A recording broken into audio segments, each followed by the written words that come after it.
Short vlog tayo. Ngayon lang nagka-kuryente dito. So look, may kandila pa. Sa maghapong walang kuryente, ngayon lang bumalik. Punta tayo doon, tingnan natin kung anong ulam. Ito yung motor ko. Ayun, pwede pa daan, wag lang sa gitna. Daming bisita. Ang dami niyang motor, ang daming bisita ng may birthday. Hi!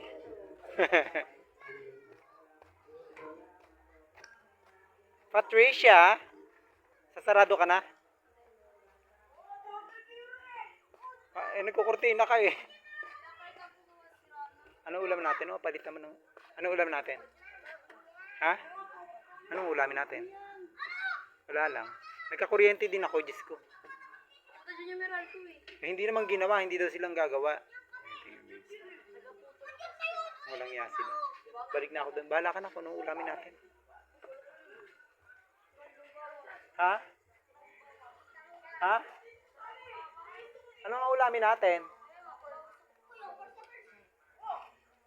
Bahala ka na nga kung ano. Oo, ilista mo lang daan. Walang problema yun. Mamamatay tayo sa gutom, char. Oo, mamaya mo wala na naman nakakainis. O, diba ang dami mga motor kasi merong may birthday sa tapat. Oo. Ngayon yung birthday boy, tumatakbo. Okay, this is my short vlog. God bless you.